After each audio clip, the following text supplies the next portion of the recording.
அனைவருக்கும் வணக்கம். இன்னைக்கு டிஎன் ராஜரத்தினம் ஆகஸ்ட் 27 பிறந்திருக்கிறாரு. புகழ்பெற்ற நாகஸ்வர வித்வான் டிஎன் ராஜரத்தினம் பிறந்த தினம் என்று அகில உலக நாகஸ்வர சக்கரவர்த்தி என்ற பட்டம் பெற்றவரும் இணையற்ற நாகஸ்வர வித்வானாக திகழ்ந்தோருமான டிஎன் ராஜரத்தினம் பிறந்த தினம் என்று தஞ்சாவூர் மாவட்டம் திருமருகல் என்ற ஊரில் பிறந்தார். 1898. பெற்றோர் இவருக்கு இட்ட பெயர் பாலசுப்பிரமணியம்.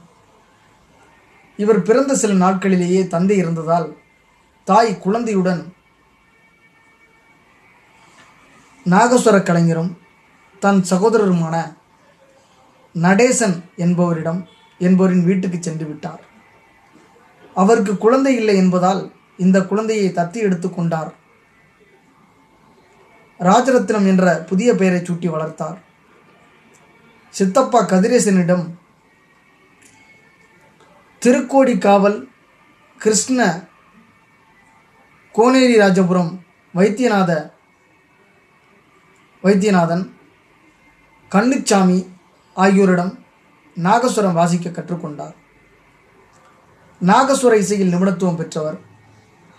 ஆரம்ப நாட்களில் திருவாவடுதுறை கோயிலில் வாசித்து வந்தார். பின்னர் திருவாவடுதுறை ஆதீன வித்வானாக நியமிக்கப்பட்டார். இவரது முதல் நாகஸ்வர நிகழ்ச்சி சென்னையில் நடைபெற்றது. ரசிகர்கள் மெய்மறந்து கேட்டனர்.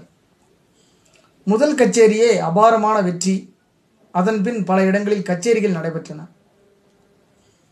வழக்கமான நாகஸ்வர இசைக்கலைஞர்கள் போல் உடையணியாமல் கோட்டு ஷெர்வானி அணிந்து காலில் ஷூ போட்டுக் கொள்ளுவார்.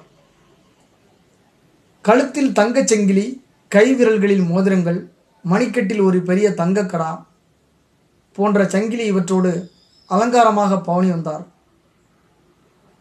நாகஸ்வர சக்கரவர்த்தி என்று அழைக்கப்பட்ட இவர் பெயரில் மட்டுமல்லாமல் நிஜமாகவே ஒரு ராஜாவைப் போல வாழ்ந்தவர். கப்பல் போன்ற காரில் தான் பயணம் செய்வார். சுயமரியாதை கொண்டவர். சட்டை போட்டுக்கொண்டு பொன்னாடை போர்த்தியபடி நாகஸ்வரம் வாசித்த ஒரே ஒருவர் இவர்தான். இலங்கை, மலேசியா நாடுகளுக்கும் சென்று இசை நிகழ்ச்சி நடத்தியிருக்கிறார்.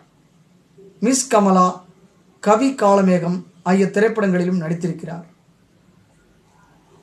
சங்கீத அகாடமி விருது, அகில உலக நாகஸ்வர சக்கரவர்த்தி உள்ளிட்ட ஏராளமான பட்டங்களும் விருதுகளும் பெற்றிருக்கிறார்.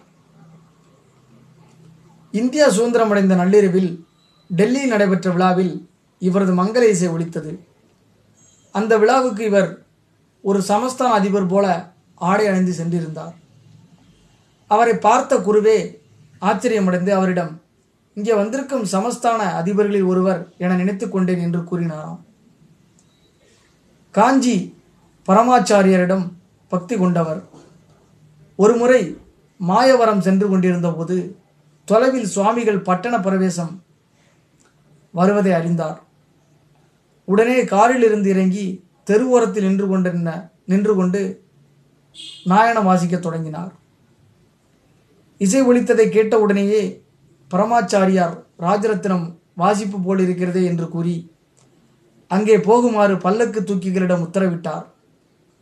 1.5 மணி நேரம் இவர் வாசிக்க மாயவரம் நகரமே அங்கே கூடிவிட்டது.